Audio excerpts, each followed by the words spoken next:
Isang maaraw na umaga mga ka-agree. Ngayong araw po ay mag-clearing po tayo dito. Mag-clearing po tayo dito gamit po ng pag-i-spray ng glyphosate. Yung gagamitin po natin ay ito, ipapakita natin sa inyo ito.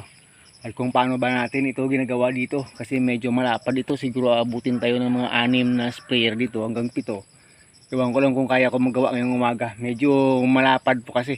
Pero ito po, mayroon tayong tubig dyan sa drum, marami. May sprayer po tayo, may pantakal po tayo. Ito yung ginagamit natin pantakal, isang ganito maliit na rata lang sa rinas at isang daliri sa ilalim na madaming ganun po. Isang ganito pwede na nga isang sprayer, 16 liter, kaso lang dinadagdagan natin para siguradong mas malakas yung tama sa mga ano dito, mga shrubs, herbs at lahat ng mga tanim dito na gusto nating i-clearing kasi medyo mataas-taas na yung mga shrubs dito. Pakita natin sa inyo itong ating magiging latest na taniman ng expansion ng ating lakatan.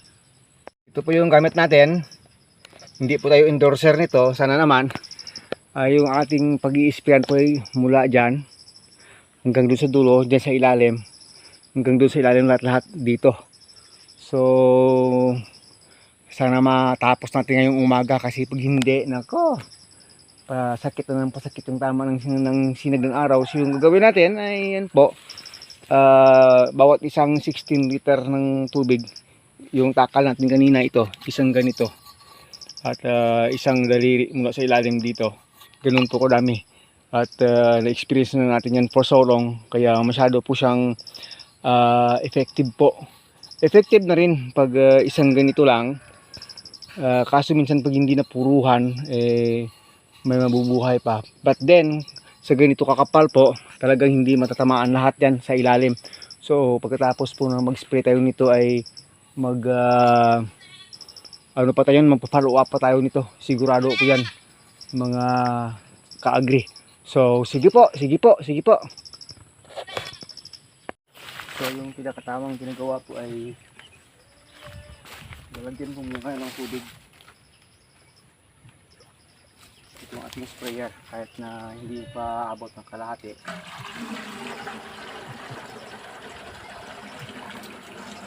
Ano po, bago po maglagay ng ating herbicide. Pakita lang po natin sa inyo ngayon po. Gamit natin itong takalan, mga okay.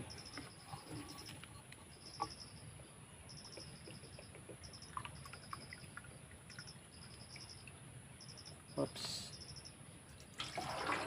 Ang ganito at mga estimate na mga 1 finger sa ilalim. Yan na po. Ganun po padami yung ating herbicide at pupunuin na po yan ng tubig. Siyempre po yung takala natin, mahuhugasan mo yan, unahin lagyan ng tubig. 3 times po yung ginagawa para sigurado kong andyan lahat.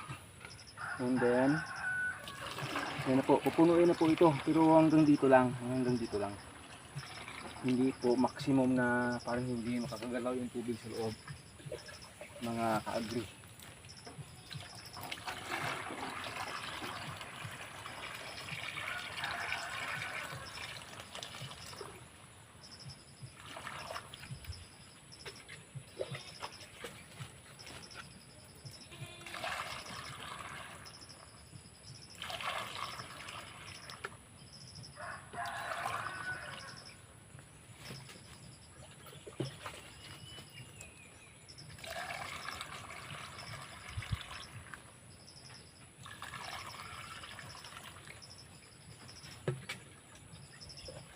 Okay.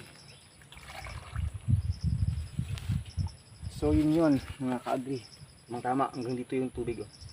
So ito yung pinakatama na sukat as per experience. Gagawin natin dito, ano lang siya, mamimix lang po siya pag lumalakad na tayo. Pero yung iba po kasi hindi po ganun yung paggagawa. talagang dinidilute muna yung tawag, yung glyphosate sa tubig na may halo ng tubig, at saka bago yan binubuhos dito para talagang evenly po nakaspread. Pero po ito kasi pag maglalakad-lakad po tayo, kahit pa kunti-kunti lang, masishake na po sa loob, mamimix na po talaga siya. So mag-uumpisa ako dun sa dulo. Sa paglalakad ko pa lang papunta dun sa dulo ay gradually namimix na po sila. Kahit ngayon nakakamix na po siya kasi nakapag-una tayo ng tubig sa ilalim, at saka naglagay ng ating herbicide, at saka nagdiragdag ng tubig. Habang pinupuro natin yung tubig sa ilalim, mayroon po siyang pag-mimix na nangyayari. So ito po ay ready for spraying na, mga ka-agri, for clearing our area sa pagtatanim na natin ng lakatan. Sige po.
So yun mga ka-agri, natapos na rin natin ma-spray yung ating magiging next na lakatan area. Nabot po tayo ng 6-7 sprayer. Yun nga, hindi na natin tinapos yung time-lapse doon kasi masyadong mahaba, maboboring na kayo.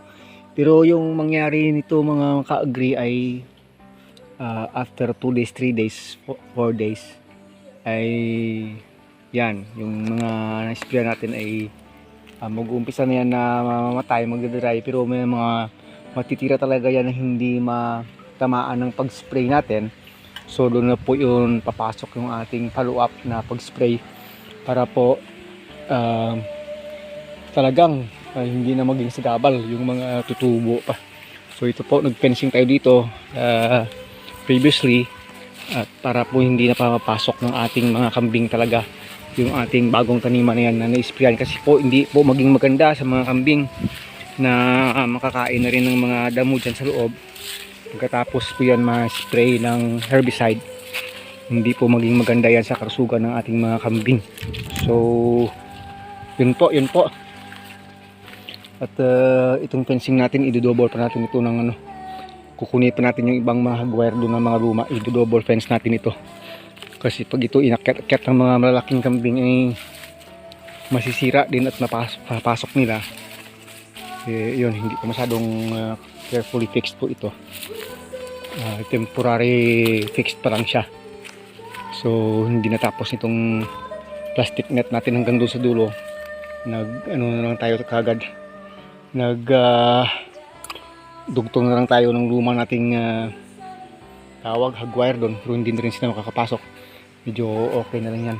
So yun, yung iba dito kasi may mga tanim dito na may maraming mga tinik. Kaya yung ginagawa natin ay talagang apoy yung kailangan natin. Kasi masyadong mahirap na masakagi ka, daming tinik na mga tanim. Tawag sa amin dito tambarura. May mga nakatubo pong mga puno ng saba. Diyan may saba na rin. Pero yung isa sa pinagagawin na sa atin siguro ay pull out na lang yung saba, kukunin na lang yung saba, yung ibang kahoy dyan sa gilid ay puputulin na rin kasi masyado ng sagabal yan sa paglaki ng saging someday. So habang wala pang tanim, puputulin ko na rin yan kasi pag may tanim na at umpisa nang tumutubo yung saging na bago, saka mo putulin, mahuhulugan pa yan dyan, masisira pa yung ating tanim mga ka-agri. So hanggang doon sa ilalim, nag-spray tayo hanggang doon sa ilalim. Update natin ng ating mga ka-agri after 4 days to 1 week kung ano nang naging itsura nito. Maliban na lang dyan sa sinilyaban natin ng apoy. Ito parang sisilyaban pa yata ito ng apoy. Kasi maraming tinik to. Pero we will see kung anong magagawa natin. May line kasi ng tubig dito si Ma'am Che. Baka masunog. Hindi pwede. So, yun yung mga natin, yung mga pinagtitingnan natin na kung anong pwedeng possible. Kung hindi yan pwedeng sunugin ay talagang kakapasin ng puno yan at saka kukunin na lang talaga dyan. Pero we will see. Pwede naman yan mapunta dun sa ilalim konti at saka dun susunugin kung pwede. Kasi hindi naman kailangan sunugin yan eh. Ang problema lang kasi yung tinik. Maraming tinik-tinik yan. Yan po, yung kaparuba na yan. So yan yung nagawa natin. Kasi iba natin pinagtaniman dati, pag nag-clearing po tayo, hinayaan na lang natin yan na matay at mabulok at saka nagtatanim na lang tayo. Kasi mabubulok naman eh. Di magiging fertilizer pa. Hinayaan na lang tagal na mabulok. Ngayon ay nasa middle of December tayo, 2025. Baka within this month, end of this year ay makapagpabutas tayo. So yung pinaka-tentative din dito matataniman 2026 na ng January. Yan yung pwedeng mangyari, hindi yan basta-basta pwedeng madaliin. Well, depende na lang kung mayroon tayong makukuhang labor para dyan. Yun, pwede. So currently busy yung mga tao. So mahirap maghanap ng ating mga pwedeng ma-hire. So yun mga ka-agree. Yung gagawin pa natin ay yung ibang mga luma na mga hagwire dyan sa ilalim nung ginamit noon, kasi may hagwire yan dyan para hindi makapunta doon sa kabila sa mga sagingan natin. Ikukunin na rin yan. Dito nag double fence na tayo, itong unang plastic at saka ito nag-hagwire tayo. Yan na rin mangyayari dito, double na rin natin hanggang doon sa kabila. At saka may mga area pa doon sa taas na walang fencing, baka dadalhin yan doon para hindi makalabas talaga totally yung ating mga kambing dito at saka mga hindi makapaminsala sa ating mga tanim at sa tanim na rin ng ibang tao. Less na kasi ng number of goats natin, konti na lang sila. Pinalabas na natin ng 90% ng mga native natin, 1% na lang yung native dito. So baka maubos na rin yung native. Paparamihin na natin yan paunti-unti yung mga hybrid nating mga kambing na Boer at Anglo-Nubian. So yun po mga ka-agree, maraming salamat po. Sana ay magiging successful itong plano natin dito, another expansion doon po sa kabila. Tumutubo na yung expansion natin doon na latest na natanim na, mga 2 months na sana yan, malaki na sana yan dahil puro ulan ng nagdaang mga buwan. Ako ayaw lumaki, ngayon nang nakaalpas sa grabing puro tubig, dahil kahit na bagong tanim pa lang yung iba na mamatay na nabubulok sa sobrang tubig. So ito yung ating magiging new expansion ngayon. Maraming salamat po. May the Lord will bless us as we continually doing our work as a farmer. Maraming salamat. Bye bye na once again. Agritech Mix TV po.